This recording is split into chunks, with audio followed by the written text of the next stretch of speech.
See everybody accepts. Na sisi tumekubali. Tutasukuma kazi. Asanteni sana.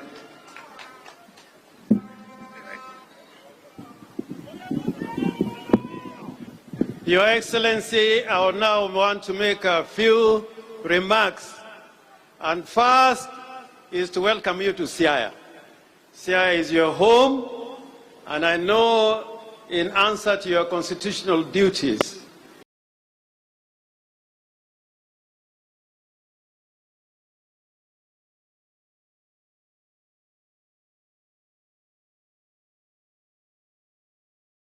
as head of government and head of state, very profusely for appointing Raila-Ruto as a cabinet secretary. I know him. I can vouch for him as a worker, as a scholar, as a writer, and as a thinker, and as a strategist.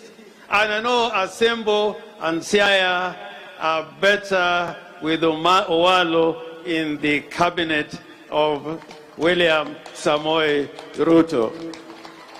And I hope in the fullness of time you are going to be able to appoint other people from this region to escort Raila. You know, Deputy President was parading some people from this region, but like Oliver Twist, we still want some more. And we know we are going to get some more. But Raila, I can assure you, as you serve in the national government, because the standard has been set that the national government and the county government should work together seamlessly for the benefit of the citizens of Kenya. I know that today we are coming not because the head of state is in an official visit to Siaya. This visit was primarily to celebrate the appointment of Eliud Owalo. So I asked the president this morning, earlier, that please come to Siaya again so that you can tour the whole of Siaya from one end to the other. Joturo uye no president kando duogo Siaya kai jadei moye. And the reason why I know that will help us today, just this morning, we put a little request to the president. We are trying to encourage people from this part of Kenya to be farmers. We want to be food secure. The county government has provided tractors, and we are going to provide subsidized fertilizer. But the president today told us that of the tractors that we have already acquired, he is going to facilitate us to get an additional 20 tractors to come and help the people of Siaya. Secondly, along the river Nzoia, we got two major projects. And basically, one is a water project, the Ukwala Sega Ugunja water project. He has challenged us as a county to do our part, and that project is going to be completed. In Lego, where people grow rice, like many other parts of the county, we had procured a mill, but we did not have sufficient funds. The president has said he is going to provide funds to enable us acquire a big mill for our farmers in Siaya County.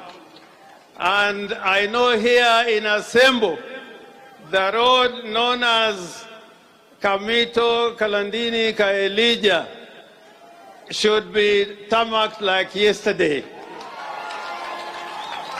I had the benefit of flying with the president over this area, and I can assure, as a matter of duty, the president is going to ensure that that road is completed. And he said all the roads that are stalled in Siaya County, just like in other parts of the Republic of Kenya, they are going to mobilize the contractors to come and make sure that those roads are done. In Luanda Kotieno, we have a project which was done by the government for fish processing. He has assured us that if we hold discussion with his government, that fish processing plant, together the one in which Loom, are going to get into business. And I want to applaud you, Your Excellency. You seem to know everywhere in Siaya. You need to know every road. I don't know what you used to do here before, but I was very impressed about that. So I know we are on the right track. I just wanted to say one thing. As patriots, as Kenyans, we as elected leaders, and I'm saying this thing with all the seriousness and the command of my words, that it is wrong for us to talk about 2027 for those who have been elected. We should be talking about what we are doing now, not 2027. And I am happy that the President, you are here, because you have assured us that your government is kicking and working in Siaya and the entire Republic of Kenya, not because of 2027, but because that is the duty we were elected to perform. I also am gratified that the two levels of government, Your Excellency has assured us that we are going to work together in accordance with the Constitution and in accordance with the county government and all related statutes. And for that, we thank you, Mr. President. Finally, I want to ask the people of Kenya, we are one nation. We are one nation. The Kenyan people, we are one nation. We should never build borders or walls.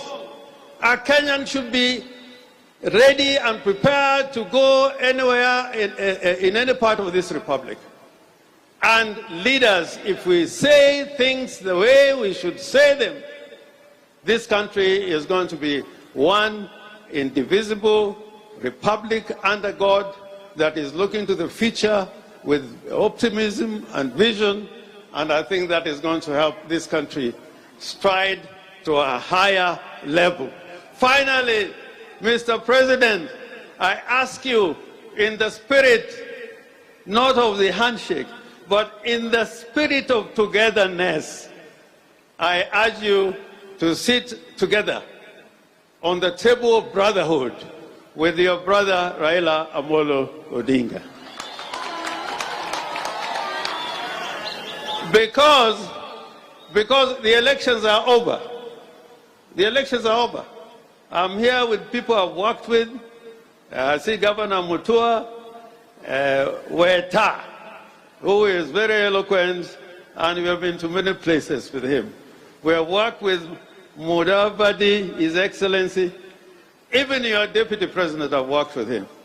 And I've worked with you, President Ruto. I know when you stand for something.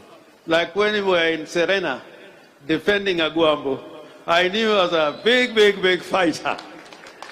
But for the good of Kenya, I urge you that we should come together on the table of brotherhood to move together as a nation so that we don't divide our people. Otherwise, I spoke to Raila-Amolo Odinga about an hour ago, and he said that I should pass to you his word of welcome na ujisikie uko nyumbani. Joturo uroko president kendo mwana negili wetu. Jadi moronu president oduog Siaya. Jadi moroko tingini ma president okelonwa Siaya. Erorukamano. Koro aluongo na mwalika ndugu wangu ambaye ni wakili shupavu, ambaye ni Speaker of the National Assembly, Moses Wetangula. I don't know what it is.